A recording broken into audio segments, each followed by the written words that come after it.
Hi, Shannon here, back from houseimprovements.com. We're back out at the cabin build at the lake project that we've got started here. And we've got the footings all formed up. Company came out, got them formed up and poured today. So the purpose of the footings is basically to support the whole house, really. So we're sitting right down on solid, undisturbed earth. These footings were spec'd out to be 24 inches by 8 inches. And we're probably averaging for sure 24 inches wide and 9 or close to 10 inches thick. So that'll be plenty good. They don't have to look pretty. You can see the concrete's a little rough. They pour it pretty stiff. But the main thing is that the footings are set up flat and level and the right dimensions. So it looks like everything there is good. So something else they do at the same time is they put in these rebar dowels. These are 15M rebar dowels, and our ICFs, our insulated styrofoam forms for the basement walls, will sit in over top of that, and those dowels will help block everything together when the walls are all poured. So they got her all done. They'll be back whatever, tomorrow or next couple days, strip this all off, and maybe put in a little bit of fill down in here just to get a base. And then they're going to start the ICFs. We'll have a look at that when they get to it.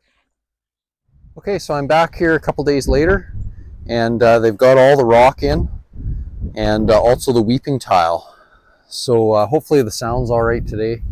This mic isn't the best, and it's quite windy today. We've had a lot of rain in the last few days, and now we've got wind, and it's threatening rain again. So it's kind of slowed the project down, but I'll just give you a little bit of a look around here at what we've got. So you can see here, we've got the weeping tile in place. So this is to gather any water that comes down around your footing in a big rain or anything like that, or flooding. And basically it runs the whole perimeter of your footing. And in my case, it comes up over on the other side over there. And we'll go into a sump pit inside the basement, and there'll be a sump pump in there. So what they do is they set this, you can see here, it's just basically right down, same level as the footing, or just even at the bottom edge of it. And it's totally encased in rock. Sometimes you'll have a filter cloth around it, but sometimes that just causes problems. It just plugs up over time. So you can see the slits in here. So that's how the water gets in there, and then it runs around. Okay, and then they totally bury it in all this this rock here. So what else wasn't done? Also over here on this side, you can see these marks on the bank.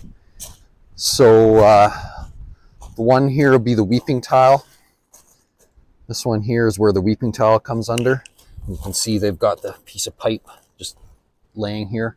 So there'll be a sump pit somewhere in this area. We haven't determined that. Maybe over here, which would be under the stairs. But somewhere in this area, there'll be one. Right here, there's a sleeve underneath the underneath this rock that goes under the footing. It's too far down to dig it out, but basically just put in a piece of cardboard sonotube or anything that's big enough that the sewer pipe can be stuck out through there when the plumbing gets all trenched in. There'll be a bathroom over in this area, so there'll be some plumbing in under the floor that'll come across to here, and then angle over, and then it'll go out. And our tank is going to be out here. Well, it'll be in the ground, but it's going to be out in that area. So anyways, that's what those marks are there. You can see how they brought the rock down this slope that they cut in here. And then I'm not sure if it doesn't look like they came right in with their machine, but maybe they did, or maybe they just wheeled it. I'm not too sure. But so we've got about, well, 8 to 10 inches of gravel, base gravel, and then this radon rock here. So the radon rock basically allows any radon gases to that come out of the ground, they can be captured underneath the concrete slab, and we're going to evacuate that over here. If we ever have an issue, there'll be a pipe. Eventually there'll be a pipe under here to collect that. They don't have it in here yet, and it'll come up this corner. So you can kind of see what we've got now. These pads, I don't think I mentioned these pads here that you can see. These are where there's going to be teleposts. So this one is where the main beam of the house is, and there'll be a single telepost in that span. And then over here we're going to have the stairs coming down over here against the wall, and these two pads are the teleposts that support the beam, that support the floor joists that are cut off over in this area. Okay, so that's about it for this video. So that covers the footings and the weeping tile and the rock that's added in here, the radon rock.